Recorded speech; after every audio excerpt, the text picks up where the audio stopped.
The woman's film is a film genre which includes women-centered narratives, female protagonists, and is designed to appeal to a female audience. Women's films usually portray women's concerns, such as problems revolving around domestic life, the family, motherhood, self-sacrifice, and romance. These films were produced from the silent era through the 1950s and early 1960s, but were most popular in the 1930s and 1940s, reaching their zenith during World War II. Although Hollywood continued to make films characterized by some of the elements of the traditional woman's film in the second half of the 20th century, the term itself disappeared in the 1960s. The work of directors George Cukor, Douglas Sirk, Max Ophuls, and Joseph von Sternberg has been associated with the woman's film genre. Joan Crawford, Bette Davis, and Barbara Stanwyck were some of the genre's most prolific stars. The beginnings of the genre can be traced back to D.W. Griffith's silent films. Film historians and critics defined the genre and canon in retrospect. Before the woman's film became an established genre in the 1980s, many of the classic women's films were referred to as melodramas. Women's films are films that were made for women by predominantly male screenwriters and directors, whereas women's cinema encompasses films that have been made by women. Definition: when the woman's film was still at a nascent stage, it was not regarded as a fully independent genre. Mary Ann Doane, for example, argued that the woman's film is not a pure genre, because it is crossed and informed by a number of other genres such as melodrama, film noir, the gothic, and horror film. Similarly, film scholar Scott Simon argues that the woman's film has remained elusive to the point of having its very existence questioned. This elusiveness, he argues, is partially due to the fact that the woman's film is an oppositional genre which can only be defined in opposition to male-centered genres like the Western and gangster film. It has also been noted that it is a critically rather than industrially constructed genre, having been defined in retrospect rather than at the time of the film's production. The woman's film was seen as closely related to and even synonymous with melodrama. Other terms commonly used to describe the woman's film were drama, romance, love story, comedy drama, and soap opera. Since the late 1980s, the woman's film has been an established film genre. Film scholar Justine Ashby, however, has observed a trend in British cinema that she calls generic eclipse, whereby films that adhere to all the fundamental tenets of the woman's film are subsumed under other genres.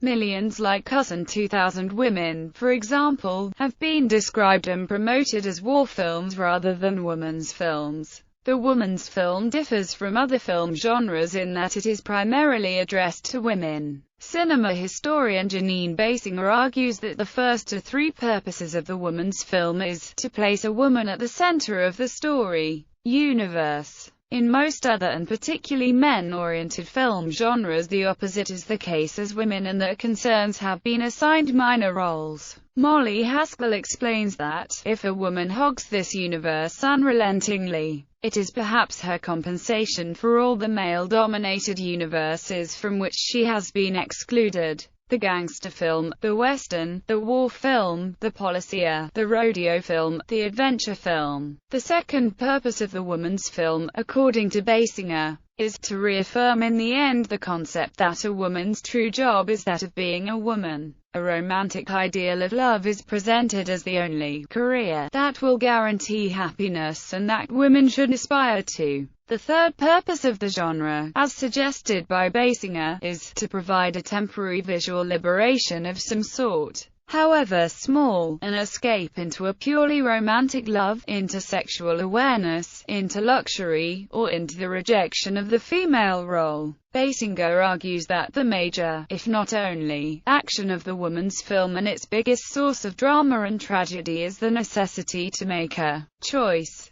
The heroine will have to decide between two or more paths that are equally appealing but mutually exclusive, as, for example, romantic love in a fulfilling job. One path will be right and consistent with the film's overall morality, and the other path will be wrong, but it will provide liberation, as the film's heroines were punished for following the wrong path and ultimately reconciled to their roles as women, wives, and mothers. Basinger argues that women's films cleverly contradict themselves and easily reaffirm the status quo for the woman's life while providing little releases, small victories, or even big releases, big victories, identifying characteristics. Unlike male-centered movies which are frequently shot outdoors, most women's films are set in the domestic sphere, which defines the lives and roles of the female protagonist. Whereas the events in women's films, weddings, proms, births, are socially defined by nature and society. The action in male films, chasing criminals, participating in a fight, is story-driven. The themes in women's and male-oriented films are often diametrically opposed. Fear of separation from loved ones, emphasis on emotions, and human attachment in women's films, as opposed to fear of intimacy, repressed emotionality, and individuality in male-oriented movies.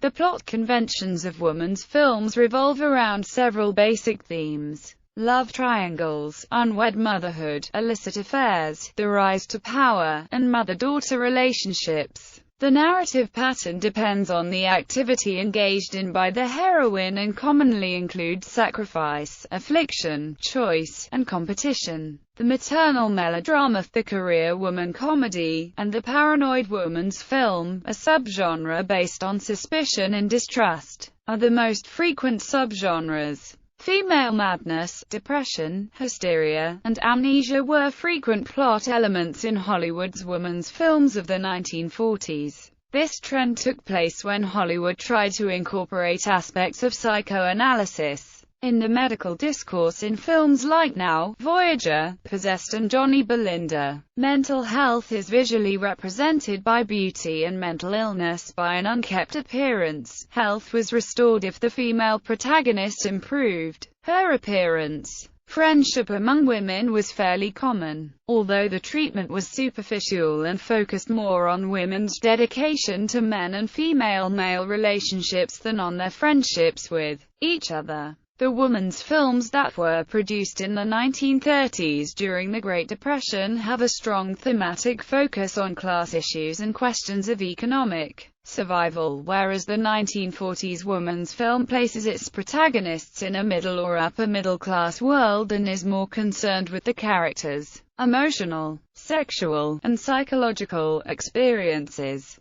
The female protagonist is portrayed as either good or bad. Haskell distinguishes three types of women that are particularly common to women's films: the extraordinary, ordinary, and the ordinary woman who becomes extraordinary. The extraordinary women are characters like Scarlett O'Hara and Jezebel, who are played by equally extraordinary actresses like Vivien Leigh and Bette Davis. They are independent and emancipated aristocrats of their sex, who transcend the limitations of their sexual identities. The ordinary women, in contrast, are bound by the rules of their respective societies because their range of options is too limited to break free of their limitations. The ordinary woman who becomes extraordinary is a character who begins as a victim of discriminatory circumstances and rises, through pain, obsession, or defiance, to become mistress of her fate, depending on the type of heroine a film champions.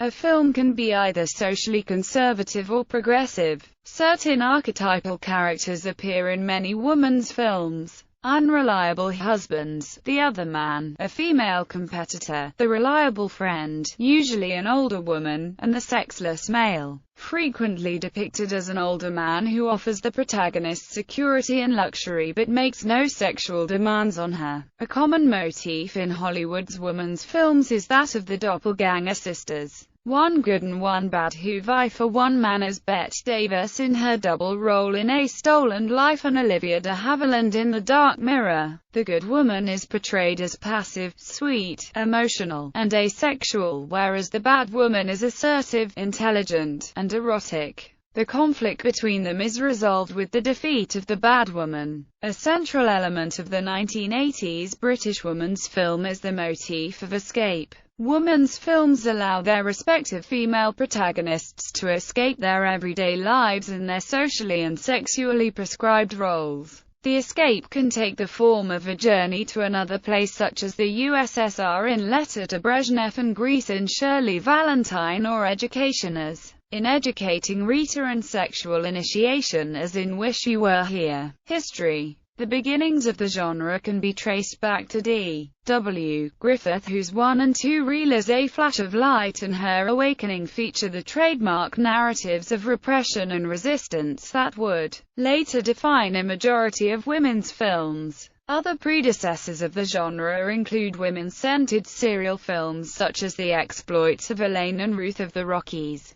The woman's film genre was particularly popular in 1930s and 1940s, reaching its zenith during World War II. The film industry of that time had an economic interest in producing such films, as women were believed to comprise a majority of moviegoers. In line with this perception, many women's films were prestigious productions which attracted some of the best stars and directors. Some film scholars suggest that the genre as a whole was well regarded within the film industry, while others argue that the genre and term women's film had derogatory connotations and was used by critics to dismiss certain films. Production of women's films dropped off in the 1950s as melodrama became more male-centered and as soap operas began to appear on television. Although Hollywood continued to make films marked by some of the features and concerns of the traditional woman's film in the second half of the 20th century,